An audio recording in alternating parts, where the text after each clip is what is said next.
ब्रेकनंतरची बातमी। अजितदादांच्या राष्ट्रवादीकडून बिनविरोध नगरसेवक निवडून आणण्यासाठी दबाव तंत्राचा वापर सुरू असल्याचा आरोप योगेंद्र पवारांकडून करण्यात आलाय। विरोधात उभ्या असणाऱ्या उमेदवाराला प्रत्येकी 20 लाख रुपये दिल्याचा आरोपही योगेंद्र पवार यांनी केलेला आहे। काय त्या 8 पैकी साधारण 4 उमेदवार म्हणजे 4 सीटवर आमचे उमेदवार होते आणि एकेकाला त्यांनी 20 लाख रुपये तिथं असे दिलेत अशी चर्चा लोकांमध्ये आहे। आमचे उमेदवार सगळे सामान्य घरातले, सगळे कष्ट करणारे उमेदवार आहेत। त्यांच्या 10 वर्ष जर त्यांनी काम केलं तरी 20 लाख रुपये त्यांना कमवता येणार नाही। एवढं सहज 20 लाख 25 लाख जो काय आकडा असेल तो देऊन ते तिथं या 4 लोकांना त्यांनी फोडलं।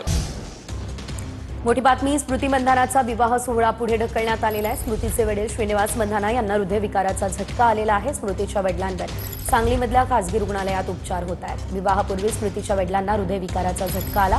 आज स्मृती मंधाना आणि पलाश मुच्छलचा दुपारी 4:30 वाजता विवाह सोहळा पार पडणार होता, मात्र आता हा विवाह सोहळा पुढे ढकलण्यात आलेला आहे। बाजूला छातीत दुखण्यामुळे इमर्जन्सीमध्ये सर्व्हिस हॉस्पिटलमध्ये शिफ्ट करण्यात आलं। त्यांना माइल्ड हृदयाचा धक्काचे लक्षण सगळे आहेत। त्याचे सगळ्या चाचण्या चालू आहेत। आमचे कार्डिओलॉजिस्ट डॉक्टर रोहन थानेदारांनी पण बघून त्यांना अंडर ऑब्झर्वेशन ठेवायचं आहे। सध्याची परिस्थितीच्या हिशोबाने त्यांचं बीपी जरा जास्त झाल्यामुळे हृदयाचे ठोके पण जास्त वाढलेले आहेत। त्याच्यामुळे त्यांना अंडर ऑब्झर्वेशनमध्ये राहण्याची गरज आहे आणि यामुळे सगळ्याच प्रकारची ट्रीटमेंट चालू आहे। सध्याची कंडिशन स्थिर आहे, पण 1 दिवस 2 दिवस स्टेबल व्हायला अजून लागतील। इंदापुरात सत्ता द्या, इंदापुराची दुबई करणार असं देखील महादेव जानकर म्हणाले। इंदापूरमध्ये प्रचार करताना जानकरांनी हे वक्तव्य केलं। सत्ता द्या, इंदापूरची दुबई करू असं देखील जानकरांनी म्हटलं।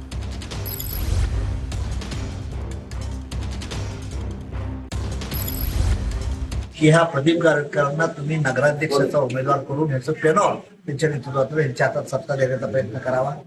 आम्ही इंदापूरची दुबई केल्याशिवाय राहणार नाही। इंदापूरचा डेव्हलपमेंटच्या दृष्टीनं, प्लॅनिंग करण्याच्या दृष्टीनं आम्ही कमी पडणार नाही, हे आपल्या इंदापूरवासींना विनंती करण्यासाठी मी आलेलो आहे।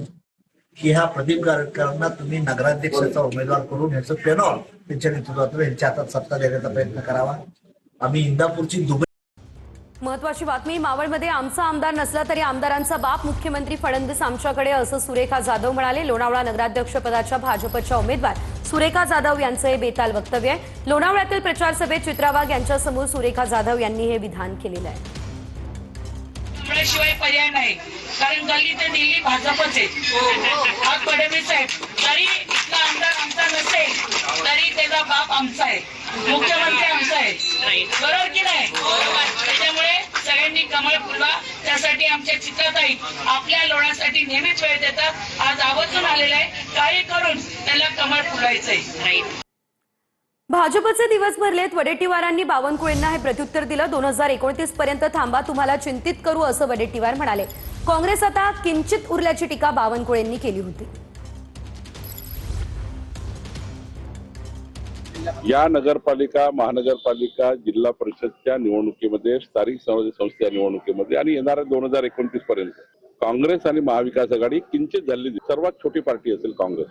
कोणीतरी काल एक मंत्री येऊन सांगून गेला, म्हणे काँग्रेस इथे गडचिरोलीमध्ये की काँग्रेस आता किंचित झाली आहे। अरे किंचित नाही, तुमचे दिवस भरले आहेत।